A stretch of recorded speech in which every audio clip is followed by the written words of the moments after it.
Taste the Daily. அண்மை செய்தி. வங்கக்கடலில் நிலை கொண்டுள்ள ஆழ்ந்த காற்றழுத்த தாழ்வு மண்டலத்தால் கடலூரில் கடும் கடல் சீற்றம் ஏற்பட்டு 6 மீட்டர் உயரம் வரை கடல் அலை வீசி வருகிறது. இது குறித்த கூடுதல் விவரங்களை செய்தியாளர் தாமரைக்கண்ணன் வழங்க கேட்கலாம். வணக்கம் தாமரைக்கண்ணன், விவரங்களை பதிவு பண்ணுங்க. வணக்கம் அருண்.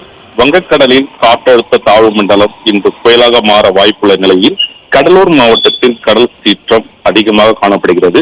வழக்கமாக இருக்கும் மலையின் உயரத்தை விட தற்போது 6 மீட்டர் அளவில் உயரம் அதிகமாக காணப்பட உள்ளது. கடலூர் மாவட்டம் முழுவதும் 5வது நாளாக மீன்பிடிக்க செல்லவில்லை. கடல் சீற்றத்துடன் கொந்தளிப்புடன் காணப்படுவதால் கடலூர் மாவட்டத்தைச் சேர்ந்த மீனவர்கள் கடற்கரையோரம் நிறுத்தி வைக்கப்பட்டிருந்த படகுகளை பாதுகாப்பாக கரையோரமாக நிறுத்தி வைத்துள்ளனர். கடலூர் மாவட்டத்தைச் சேர்ந்த தாழங்குடா, தேவனம்பட்டினம், சிங்காரந்தோப்பு, சேத்திக்குப்பம் உள்ளிட்ட சாமியார்பேட்டை என 49 கிராம மக்கள் மீனவர்கள் கடலுக்கு செல்லாமல் தங்களது படகு மற்றும் வலைகளை பாதுகாப்பாக வழக்கமாக நிறுத்தி வைக்கக்கூடிய இடத்தை நிறுத்தாமல் சற்று பாதுகாப்பாக நிறுத்தி வைத்துள்ளனர். அருண், விவரங்களை வழங்கியமைக்கு நன்றி தாமரைக்கண்ணன்.